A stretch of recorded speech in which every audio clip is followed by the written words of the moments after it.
Assalamualaikum warahmatullahi wabarakatuh. Perkenalkan, saya Bagus Hardiansa. Nah, materi kita kali ini kita akan membahas Generative Adversarial Network.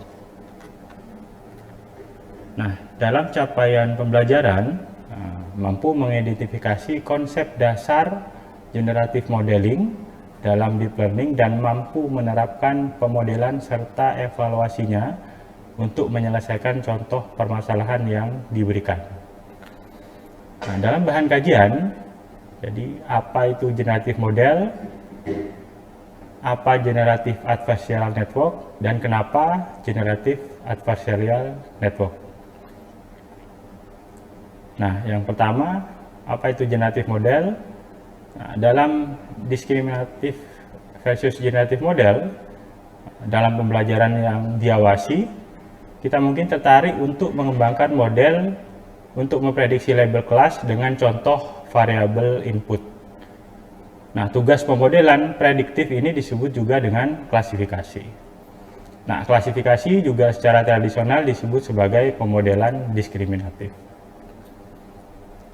Nah, hal ini karena model harus membedakan contoh variabel masukan lintas kelas, yaitu harus memilih atau membuat keputusan tentang kelas apa yang dimiliki oleh contoh yang diberikan.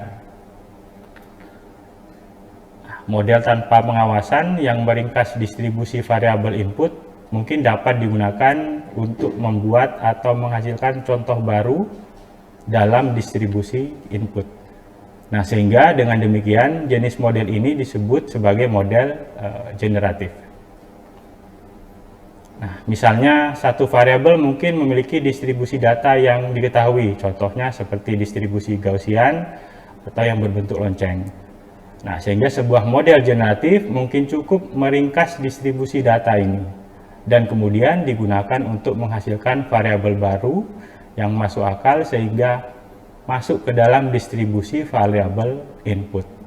Nah, faktanya model generatif yang benar-benar bagus mungkin dapat menghasilkan contoh baru yang tidak hanya masuk akal tetapi juga tidak dapat dibedakan dari contoh nyata dari domain masalah. Nah, selanjutnya apa itu generative adversarial network? Nah, dalam jaringan adversarial generatif atau disebut juga dengan generative adversarial network, disingkat dengan GAN, adalah model generatif berbasis pembelajaran mendalam atau disebut juga dengan deep learning. Nah, secara lebih umum, GAN ini adalah arsitektur model untuk melatih model generatif dan paling umum menggunakan model deep learning dalam arsitekturnya. Nah, arsitektur GAN pertama kali dijelaskan dalam makalah tahun 2014 oleh Ian Goodfellow yang berjudul Generative Adversarial Network. Nah, dalam pendekatan standar yang disebut Deep Convolutional Generative Adversarial Network atau disingkat dengan DCGAN, yang menghasilkan model yang lebih stabil, nah kemudian diformalkan oleh Alex Redloff dan kawan-kawan dalam makalah tahun 2015 yang berjudul Unsupervised Representation Learning with Deep Convolutional Generative Adversarial Network. Nah, arsitektur model GAN melibatkan dua submodel network.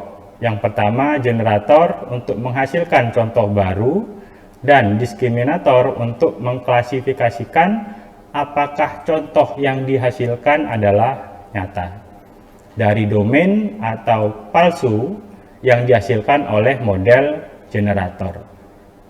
Nah, generator itu adalah model yang digunakan untuk menghasilkan contoh baru yang masuk akal dari domain masalah. Sedangkan diskriminator adalah model yang digunakan untuk mengklasifikasikan contoh yang secara nyata dari domain atau palsu yang dihasilkan. Nah, sekarang kenapa generative adversarial network? Nah, dalam salah satu banyak kemajuan besar dalam penggunaan metode pembelajaran mendalam dalam domain seperti visi komputer, di sini adalah teknik yang disebut juga dengan augmentasi data. Nah, augmentasi data menghasilkan model yang berkinerja lebih baik Nah, baik dalam peningkatan keterampilan model maupun memberikan efek pengaturan, mengurangi kesalahan dalam generalisasi.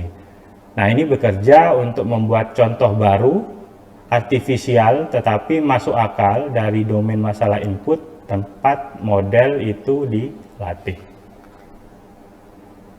Nah, dalam teknik augmentasi primitif dalam kasus data gambar yang melibatkan crop, flip, zoom, dan transformasi sederhana lainnya dari gambar yang dapat diolah dalam dataset pelatihan.